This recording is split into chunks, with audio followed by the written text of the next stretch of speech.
So I have this old double barrel shotgun right here, 12 gauge I believe, and it does not work. It's just an old shotgun, and they're just wall pieces. Anyway, I was sent this gun wax from York's Wax. It's a Gun Armor buttercream wax, organic, chemical free, made with #1 grade carnauba. I don't know how to say that. I guess a premium organic gun wax, and it smells like what you would imagine a buttercream wax would smell like. Normally, when I would clean a gun or something, I would use rem oil like this. Thing is, with rem oil, that's an aerosol based product. It has a very interesting smell, and many of you probably love that smell, and I do too. It's, you know, it's a cleaning chemical. It says it right there on the bottle, cleaning chemical. And so for something like this, an old shotgun like this, I want to try to preserve this wood and this stock as best as I can. So they sent me this gun wax, York's Wax again, and I'm just gonna spend some time polishing these things up. This is the side I did not do. I don't know if the camera really picks it up. And this is the side that I sort of started on right here. And it really cleaned it up nice right here on the handle. I'm gonna spend a little bit more time on the stock. I will probably then use some rem oil on this barrel here. And we're just gonna clean it up. Again, they do not work. They've never been shot by me or anything. They're just really cool wall pieces. And so I want to clean them up here and just make them look nice. So enjoy this video. Again, check them out, York's Gun Wax. There'll be a link to their website in the description, or you can pick it up on Amazon as well. So far, I'm liking it. All I'm doing is I'm using my finger, rubbing it in. Imagine waxing a car. It's basically what I'm doing. I'm taking this rag here and just buffing it off, and it's leaving a very clean waxed surface, and it's bringing out that really nice wood grain.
Now, I know the camera does not do it justice, but this thing was a pretty rough looking gun, and it still is. There's a lot of chips and nicks and dents in it.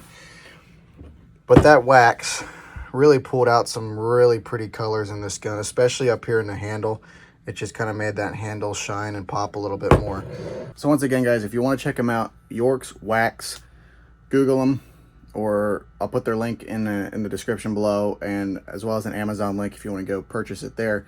Gun Armor Buttercream Gun Wax. It's an organic thing, and this stuff goes a long way. I was hardly even using, at the beginning I put way too much on, but you can really just take your finger, dab it on, and just rub it in as if you were waxing something, and then take a rag and just buff it off, and it just puts that nice shiny coat over top the wood. You could probably use it on the metal too. I'm not 100% sure about that. I just figured I was going to try it on this gun because it's old. It's just, it could use some love. So that's what I did. Made it look really nice. Best thing about it, see that stamp on the back? American product. So made in America, made in the USA. We need more of that stuff. Check them out, York's Wax. If you want to go watch more videos, hunting videos, gun videos, click on the end screen right here.